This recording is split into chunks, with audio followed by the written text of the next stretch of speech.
I hit fucking record. All right, so we got goddamn Glenn from Can't fucking hear. Wait on. I just be cutting out, mate. now. Wait on. I can hear you now. Okay, we got you got the headphones in. Yeah.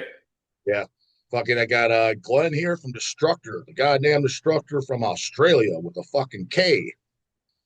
You know the sheer irony part of that, Glenn, is obviously you Destructor has been with Hell's Headbangers not since day one, but very very early on, and there's the well-known Cleveland band from the same state we're in, Cleveland, Ohio, Destructor. Yeah, I Yeah. mean, from the 80s. It's just funny that Hell's Headbanger is based in Ohio. And it's funny, like everybody would assume like we'd be working with the Cleveland band. And we did years and years later, but it was always you guys. It's hasn't been something that's really been an issue to be honest over the years though. But yeah, it's certainly a thing. Back what 97 when we come up with the band name. We had it was probably about 2 years later. I was about 19. Got the no about 20, and I got the Speed Kills 2 comp. Mm. And there was this band, Destructor. Oh, what the fuck? And yeah, that was my first discovery that there was a band, Destructor. It was too much of a poser, or maybe too cult, Well, do you whatever. When I do was you 19, whatever. do you I like don't know. do you like the Cleveland Destructor? Um, that's okay. Yeah, I, so di- I'm I didn't. I didn't mind the track pounding evil in a way, but then it's all bloody. I uh, mean, we're not pounding evil; we're hailing evil. uh Um, and then overall, it was okay. okay. That's about as much as I got on that. Yeah. Good on them. I didn't mind the as I said, Pounding Evil's fine, but I actually did have their record, but Uh, I traded that for something else at some point. Not now, probably about 3 4 years ago. So mhm. not too much of a gem, but yeah, they can have more of a problem with us for stealing their fucking name. Yeah, yeah. But I mean, the man, they weren't active. Obviously, they didn't do much. Obviously, they had that early period, and then no such thing as far as we were concerned. Like so, Yeah. then they Hey, did, decided they're did probably you end using up our name now. did you end up did you end up going to Cedar Point? Fuck yeah. I was at dude, that was the only time I met you. It was at Hell's Head Bash. And I think I finally met you. I think it was the end of the weekend. And we talked for a little bit. It was you talked to me and my wife at Yeah. that was 2016, right? A program come out 2015. 2015? Yeah. Yeah. Okay. And Yeah, I just yeah. remember I remember you saying, "Yeah, you're excited. Yeah, tomorrow we're going to Cedar Point." I'm like, "Oh, Yeah, well, a bit of a story behind that whole scenario because years ago, probably 10 years prior, I was on the internet. I'd gotten back from the theme parks up in Queensland, and I was like, "Yeah, I want to go on all these crazy rides and shit." And I actually was Googled and I come across Cedar Point and I started doing all these point of view roller coaster friggin' cameras and shit. And oh man, I want to go there. That was the one place that sort of on uh, earth I wanted to go to. And it happened to be that when we got the offer to go play Hell's Head Bash, it happened to be an hour from Sandusky. yeah, And I'm like, oh man, we're going to be able to play in America, and I'm going to go to Cedar fucking Point. But it hadn't been booked or planned. It was other things to sort of sort, and I thought we'd work it out when we get there. And it still hadn't been planned. I saw this at House Head Bash. I saw this car in the car parking lot and had Pittsburgh Steelers bloody number plate and yep. the chains around it or some shit. And I saw the fella in the car. It's Jim. I was just gonna say I had about Jim Yeah, it was Gunslaughter. Jim. Yeah, it was Jim.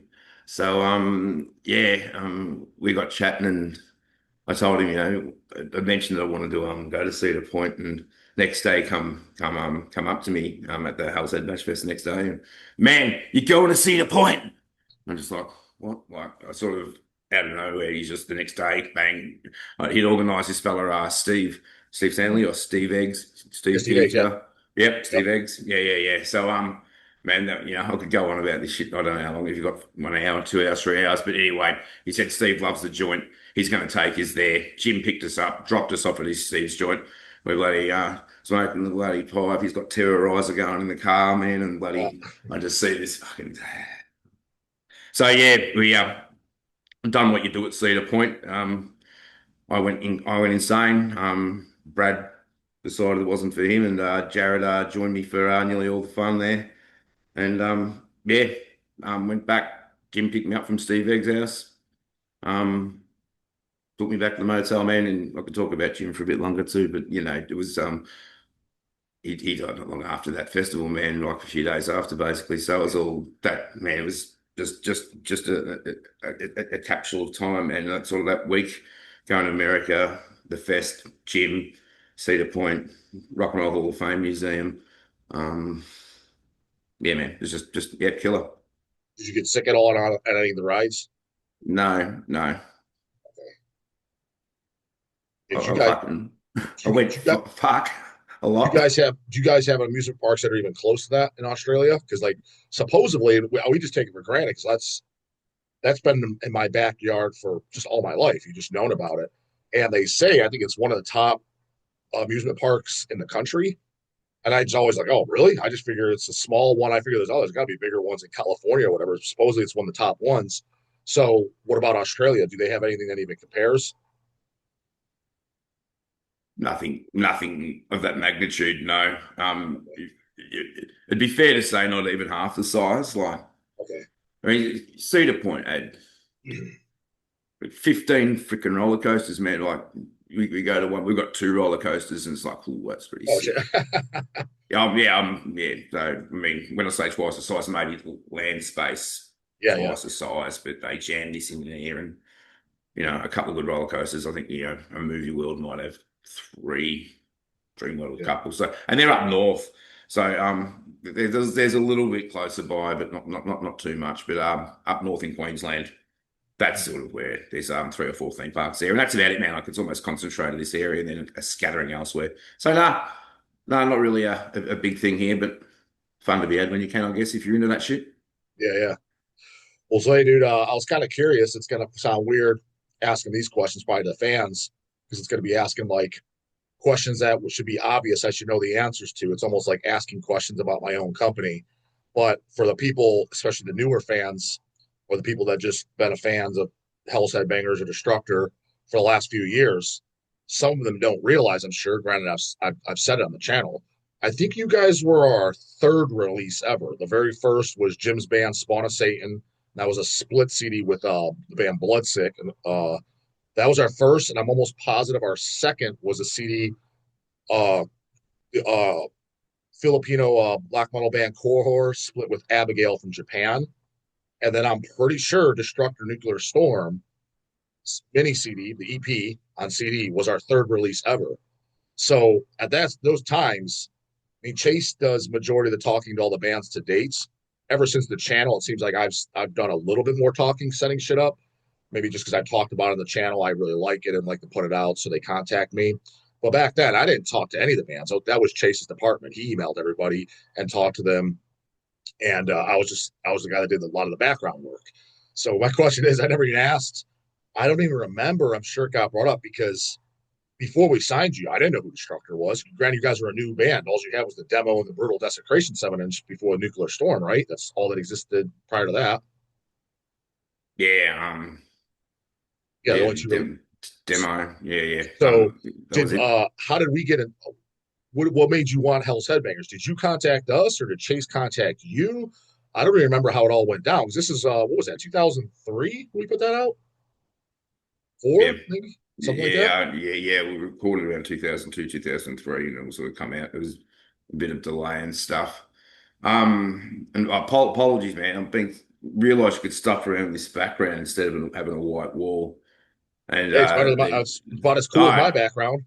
yeah, maybe not. Depends. But I was fucking around. You just jumped in an interview and we're fucking going straight in it. Like I was going to get you fucking makeup artist and fucking shit. Didn't get any lighting fucking coordinator or Hey, you anything. see And so you see what I do? I got a microwave in my background. You see what I'm working with?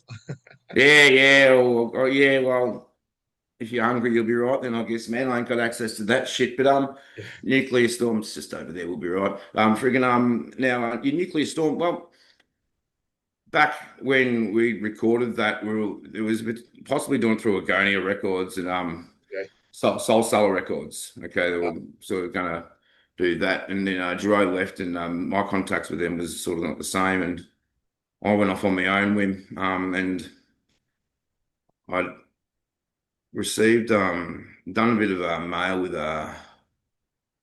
maybe Don from Nunslaughter. I'd seen, I think it was a spawn of Satan Blood Sick, but I knew you'd been doing a couple of bits and pieces, and we'll start work with Nunslaughter or some shit, the mm, early Nunslaughter release.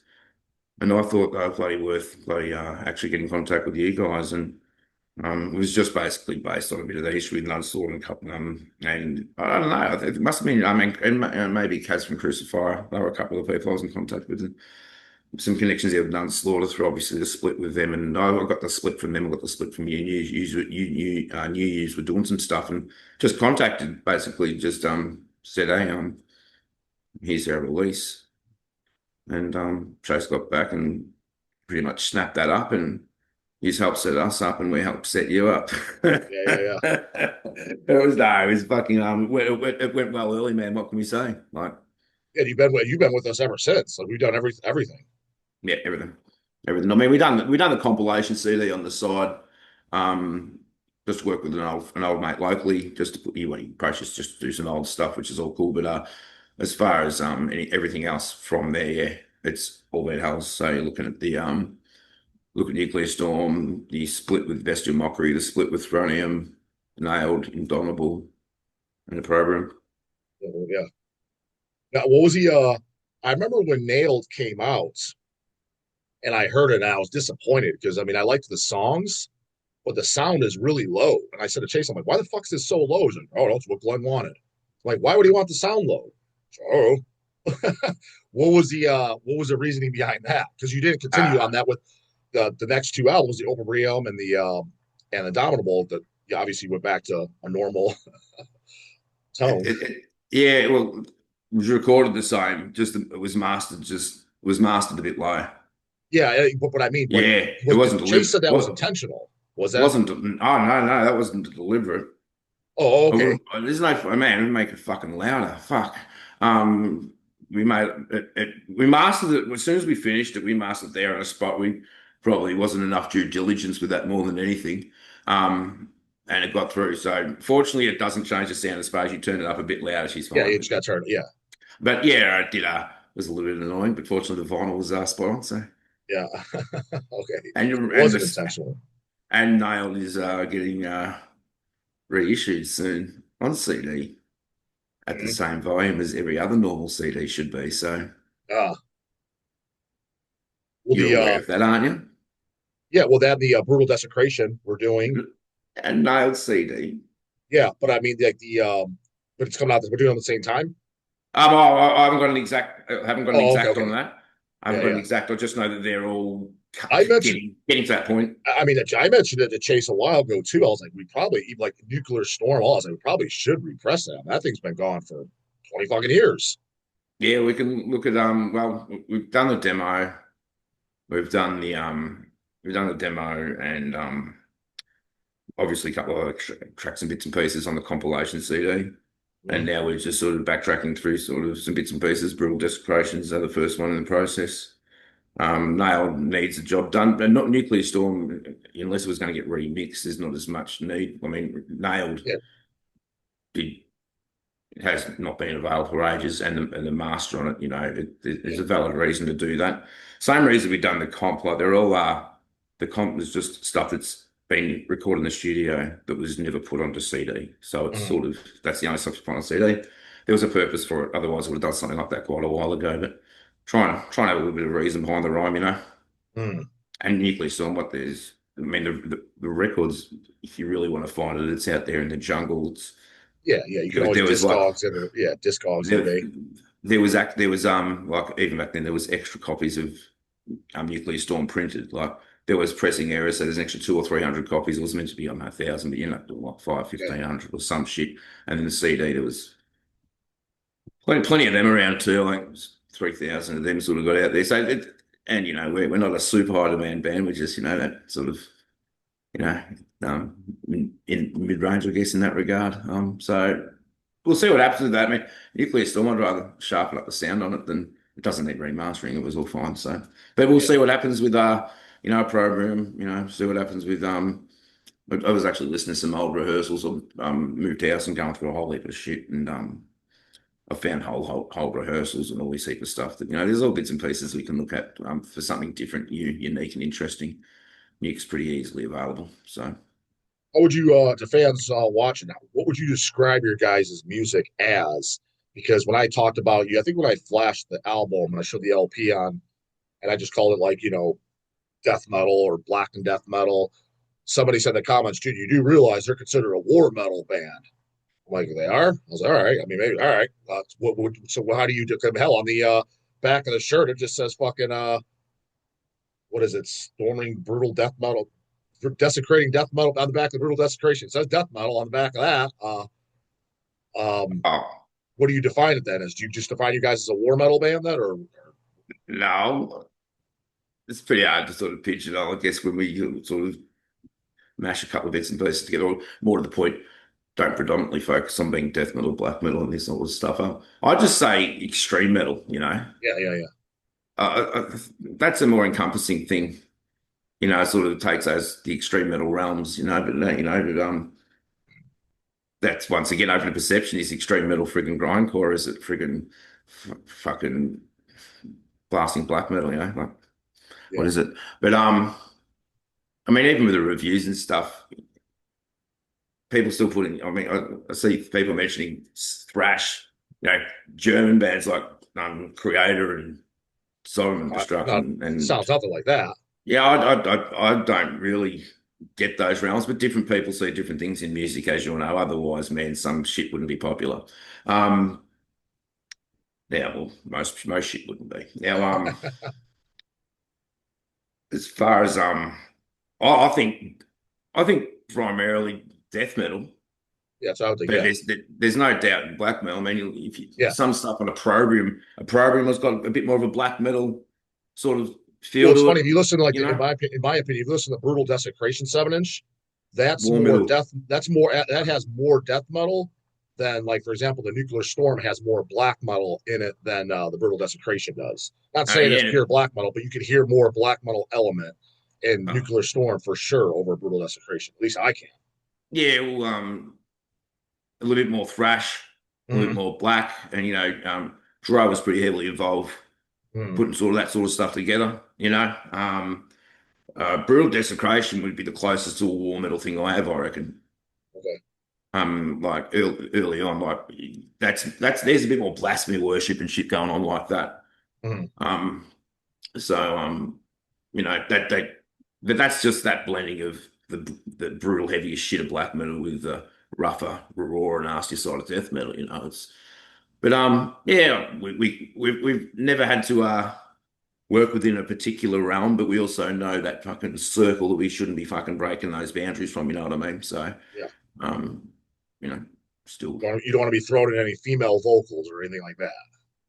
no, no. Did you watch any of my what was it, 3 parts, 4 parts? I don't remember how many we did. Did you watch any of the Demo Bloodstorm videos I did?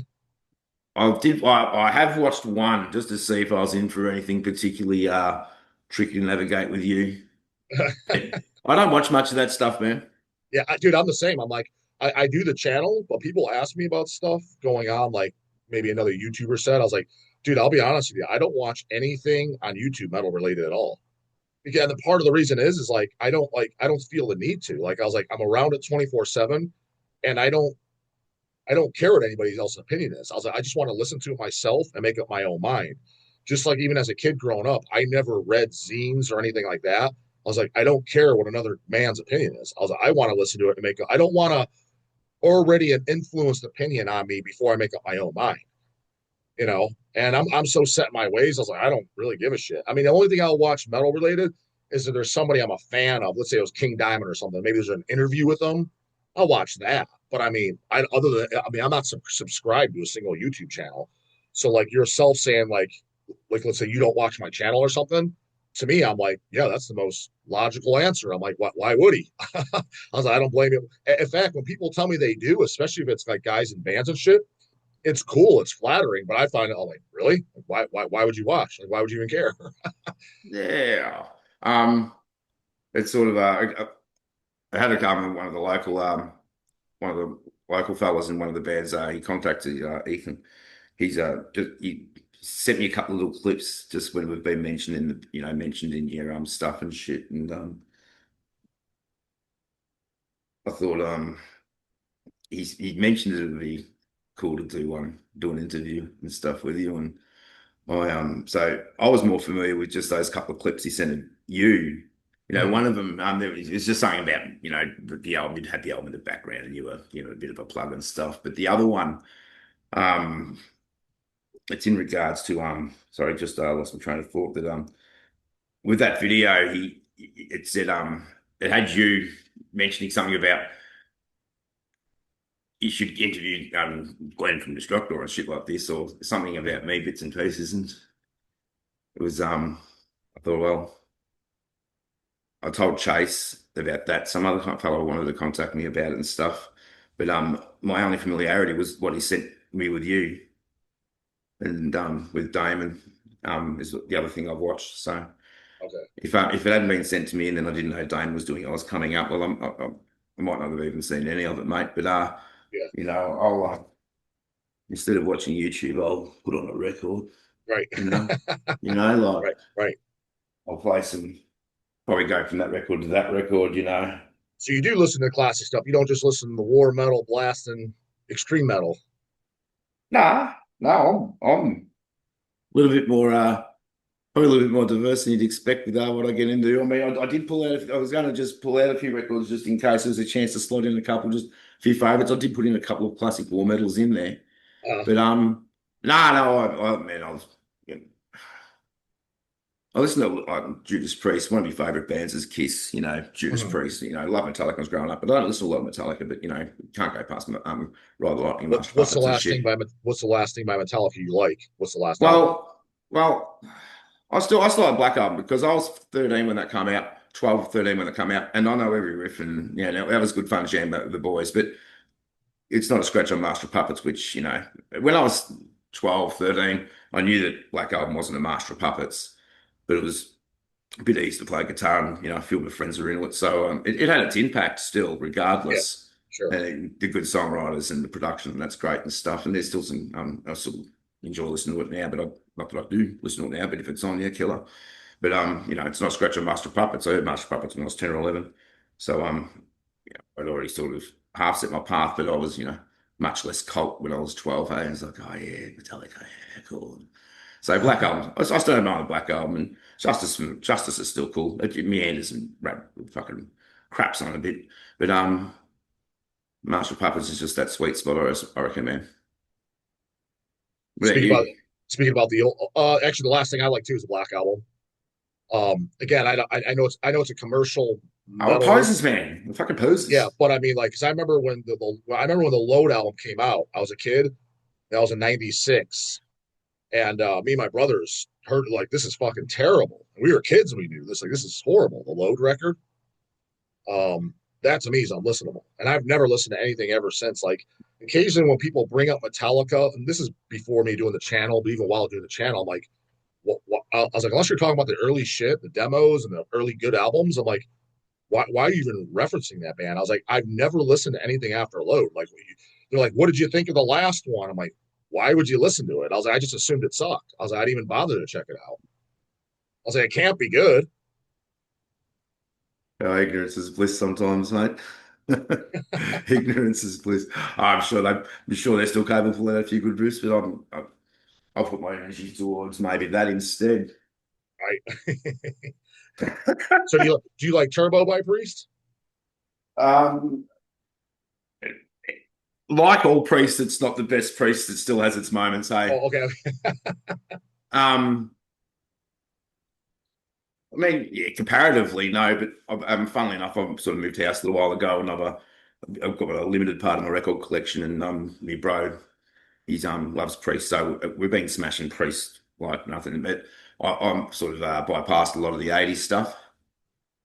So Now, all what the about stuff like the even. priest? What about like the what about those Ripper Owen albums, like Jugulator and shit like that? Did you like those? I actually don't mind Jugular. No. I didn't really follow Demolition as much. But Jugular, River Islands, I reckon, done a great job. I reckon he honoured Rob Halford, but he done his own thing. He brought his own grit to it. Yeah. Um, but then yeah, I sort of didn't really Is follow that yeah, transition when they went back to Rob and that sort of stuff. But because I don't Jugulate. I don't love it by any means, but if it's on, I'm like, it's not terrible. Some people think it's no. like horrible. I'm like, it's not. I was like, it's not bad. I was like, I wouldn't shut Well, it off. I'll probably look for the good in nearly all priests, man. But no, I certainly don't mind it at all. I mean, I like Nostra fucking Damus though, man. So See, I haven't heard all that other stuff. The last priest album I heard was shit. It might have been Jugulator. well, it's up to you to catch up. Yeah, because I mean, Um, all the definitely all these 2020 albums, I've never heard those for sure. Because yeah, Nostradamus is like the last one, right? nah, I don't care to catch up with I don't keep up with nearly any bands, but Priest I just still do it, man, because I deliver. The last album they released like on the last 12 months ago, Invincible Shield, plenty of classic moments throughout, man. Fucking Okay. And Faulkner's shredding that lead, man. He's done a great job with doing what he's doing with them as well. And then even Firepower before that, that's still cool, man. But Nostradamus, some people don't like it, but I think some people need to just take a back seat and just appreciate it as a different sort of Priest album. Maybe listen to it more than once, maybe get from to start to finish, maybe 4 or 5 times, because I think there's plenty of magic moments in that album as well. It's but I mean, man, like the song like the Sentinel, right? Because I bypassed a lot of this '80s shit, and I didn't really listen to Scream for Vengeance, Defenders, Turbo, Ram It Down. Um, I didn't really listen to them, and then man, like went, what the fuck? Why have I really missed this song? Because I don't sit there and watch the live videos where they might have played that and really caught on to it. I'm like, fuck the Sentinel, man. So still discovering another great fucking Priest track that I might have heard a few times in the past, and just one night I just heard some of the lines that Rob Halford's singing, man, and that dude's fucking magic, mate. Fuck. Have you seen him in Australia over there Twice, yeah, twice? yeah, yeah. So Got to see him in a big festival. when Priest comes to Australia, I'm assuming is that it's just a huge show. Not as big as you'd think it would be, but That's I why I asked. Because mean, Australia, I don't know. I kind of figure everything's smaller there. That's why. I mean, yeah. there's no way it's as big as the U.S. But I mean, would there be at least 1,000 people? Oh yeah, yeah, yeah. No worries there. Like Okay. yeah, yeah. Like yeah, but not like when you see a Priest gig over in Europe and America, and there's But yeah, well, listen, probably still really stabbing at anything here, but maybe $4 or $5,000. I mean, 4 or 5 thousand people. Oh, okay, okay, yeah, Um, yeah, okay, you yeah. know, but I mean, when they came with Ripper Owens years ago, Saw that. I've seen it 3 times actually. Okay, Um, see something with but Ripper, huh? that, yeah, but that was I think that was at the Palais. I wouldn't even know the capacity there. That maybe 2,000 even. I don't know. So Okay. the Palace, sorry, not the Palais, different places, very similar area. So like yeah, definitely not like some of these stadium shit you see now. Like they have managed to play like at one of our tennis court arena sort of joints, but the smaller version of it. Then they played the Download Festival, so that was clearly going to have lots of people. But one at the tennis center, one of the smaller version of the tennis center, one in actually a smaller joint like the Palace and that. So it's not like not like if Iron Maiden come, there's definitely like twice as many, but um Well, Metallica, same sort of speaking of shit. playing shows, Destructor played Hell's Head Bash. Is that the only show you ever played in the U.S.? Yep. Yeah. Well, like how's that? Like you never got invited by like Nuclear War Now for his fest or like any other things like for offers like because like it was weird like it was really early on and I talked about Damo Bloodstorm. I mean because I seen Cemetery Urn. It was with Gospel of Horns, and that was when Cemetery Urn just their first record was out, Urn of Blood. They came and they did a mini tour of the U.S. They did I don't know whatever they said 10 shows, and one of them was in Cleveland. What I'm getting at is they got invited over here on their first record. You guys are fucking 28 years in the game, and you came here once, and it was because we brought you here. It's like that's kind of weird. Like you never got any other offers, or maybe did you get offers? scatterings of things over time. Years ago, we were meant to go on a do a tour through Europe. This is well before. This is closer to nuclear storm time. Then we didn't have a lineup to get that done at the point. I went through. We moved off. Then there's a gap. We've had gaps with our members. We've had I've moved, had kids. You know, bass player in, bass player out. There's been a few scatterings of instability, and then I've been more focused. I mean, I get the most satisfaction out of just sitting in the jam room playing with fellas and stuff. And I sort of haven't actively seeked a lot of things, you know, doing things like a video interview. This is like my first one. Yeah. I've done a podcast with the Tampa Mall. You know, back in the day, I used to do lots and lots of interviews with magazines and shit like that. But as far as our tour's concerned, I've never actively seeked too much. Um, I, I'm a pretty busy sort of person. I do lots of bits and pieces, and not the right sort of scenario has sort of arisen, and I'm not really interested in investing your money and putting all that sort of stuff into it. That's not what I do music fucking for. I'm not paying to play. You know, there's plenty of bands that have done stuff that they'll invest in their own pocket and stuff like that, but it's no interest to me. If someone wants us, they can do it, and then we'll get over there and we'll fucking make sure we do it properly. So, you know, I don't overly expose myself. You know, I don't. It's not like we've been playing gigs all over the place, and we, you know, sort of. It's only been the last probably last 8 months where we've had a steady run of a gig every month for nearly a 12-month period. Um, If you but guys were to play here again, let's say you played here, let's say theoretically next year, you got an offer. mm, Do you guys have to come with visas or you travel without visas? Say you did um, one show. I think we need to travel with visas, Okay. but that's something that just gets discussed and worked out, isn't it? Yeah, it is. I just because that I mean Uh, because some bands travel without, and that just yeah. makes it easier for a one-off show because it's less money and it's less hassle. It's just the flights. Some bands are like, hey, I'm not comfortable. From my understanding, talking to other promoters that do shows and shit, they like it really depends on the size of the band and their social media and shit. Because if Customs just looks right up, like when you go in their Customs office, they see, whoa, you're coming here, this band's playing here. So, but if it's a band like that has like really under the radar, so they're probably not going to pick up on that. That's what I kind of heard. I mean, not in those direct words, but it was highly insinuated. I think that word somewhere along those lines, but it probably varies situation to situation. Yeah.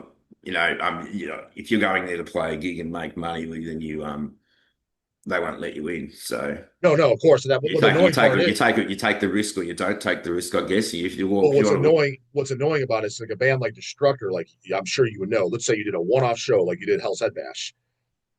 Yeah, yeah, you're getting paid for it, but you're not making big money. It's not like I can understand if you're doing like a 20-day tour and you're getting paid $1,000 a night plus selling merch. And it's like, all right, you made 30 grand and they want you to pay taxes on that. I understand that, but it's like you're coming here doing one show, get paid 500 or $1,000, maybe sold 30 shirts. It's dick. It's like you would have made more money if you stayed at home and you did your day job. By the time you split, it's like that basically just paid for our goddamn food and shit while we were there. So in that sense, I just think it's ridiculous because it's like you're not really making money though off one goddamn show. no, no. We need to make you need to make some money off merch on the side. For me, if they're cover the cost, transport, accommodation, you know, and then we can sell merch to at least put some money in the coffers. We can make that happen. Like, you know, we do have money put aside from sales and stuff to accommodate situations. But we're not going to play as gigs and sell us stuff just to go tip it and not come back with anything. I mean, we're all grown men. We all have responsibilities. We have jobs. We have bills. And Destructor probably wouldn't have kept going if it was a stressful thing where we had the pressure to do all this shit to maintain, you know, money coming in. It's sort of it pays for itself. Extra gets put aside, ready for whatever, ready for war whenever the call comes. You know, like so, if someone does put up the right, you know, if someone puts up the right offer, we'll come over. I mean, we've got a couple of people not so long ago. I don't know if I can hear you at the moment too. By the way, we've got a couple of people have contacted us in the last 6 to 12 months about South America and America. You know, I'd love to play Chile personally. I'd love to go to Santiago. Um, Probably number one place I'd like to play on earth, to be honest. Um, It's not as easy just saying you want to play there. And then they've also got someone in America who said that they'll sort everything and get us over there. He sort of said 2027, but he's sort of trying to bring that forward to 2026. But I've got a little bit more digging to do before I decide to follow up with that person. I need to, need to make sure it's all legit, all proper. We're not going to do things half-assed and, do it properly, and then we'll, and, if we can, if we can play a few gigs. I mean, if we played a one-off gig, then we'd be best off flying south or flying through to Europe while we're at it, one gig in America and then gone, if that's how it was going to work with America. But if someone's going to put up 10, 15 gigs, we're probably in a position now, probably in a better position than we've ever been in to do that. So we've got a little bit of backing. The lineup's as strong as it is. And I've It's not always the same. used It's not the same lineup for when I met you, is it? no, we've got Chris on bass now. But the same drummer. Yeah, Okay. Jared. Okay. Yeah, but yeah, It's no, always been. It's always just been. Which one? It's always been your band. You created it. Well, yeah, it started with me, and I guess it started with me and Giro. I mean, Okay. but we were Giro left not long after we'd done anything, and I sort of backed with the money and wrote the lyrics and most of the riffs and all that sort of stuff, and I just carried it through as a one-man band. Then met Regan, and then Regan and Giro's back, and we've had a couple of bits and pieces in the earlier days, but I met Jared 20 years ago or something now, and we've stuck together like glue sort of ever since, and that's why you know we've moved from here to there. We sort of stuck together. We left Bendigo, Kangaroo Flat where we're from, moved down to Geelong, but um, that sort of is been me and him. So and then Brad joined. He done his bits and pieces. He put his 5 cents worth in and helped with a little bit of craft and write some lyrics to Blood Poison and stuff.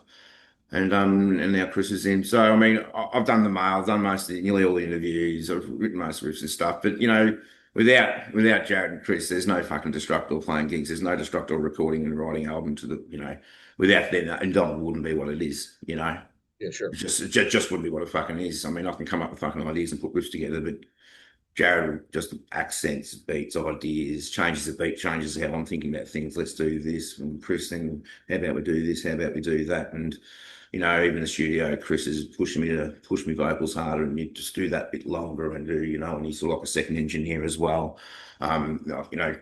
Technically, Chris is quite good with Jared and Chris know a bit more about gear than me. I'm really straight and simple, just plugging the amp, playing away I go. But they probably keep me a bit honest and not being too erratic or too loose with that sort of shit as well. So if they don't get off their ass and come to the shed, there's no freaking songs getting jammed like we do. They're not developing like they do. So otherwise, by default, I guess I'll sort of be the central piece to Destructor. That just it's nothing that can be. Doesn't really need to be judged or determined. It's just sort of default, sort of part of the DNA, I guess. But no, without other people, there's no Destructor doing what it's doing, man. Not at all. Well, this the zooms down to the last 90 seconds. Um, is there anything coming up that you want them to know about or anything like that? Oh, Nail's coming out on CD and tape, remastered, louder. Brutal Desecration's coming out on 12-inch, all the 5 tracks from the original recording. Chris Volcano on drums. That's getting done on record. And if people there, particularly in Europe, want to, or definitely America as well, want to talk to us about playing some killer shows over there, well, we're ready, we're willing. You just you do the right thing by us, and we'll do the right thing by you, man. As I say, that guy might be me because I started my first show was next week. My very first show that I'm putting on. It's a J-Dog. 7 bands. I brought one overseas band, and goes next Friday. I'm at like 300 tickets, and I'll probably do it annually, but we'll see. I'm trying to bring bands that don't come over here, so that is a possibility. Is there anything else you wanted to talk about, Glenn? Because if so, I can send you another link. But if you didn't have anything else, then we could just end it here. It's up to If you. you've got shit to say, I can go through some records. I can talk shit if you got questions. Or man, you can go you can go to bed. I passed your 9 nights time, eh? I can send you another link if you want. If you wanted to talk shit about stuff. It's up to you. All right, man. I'll just shoot you another link here.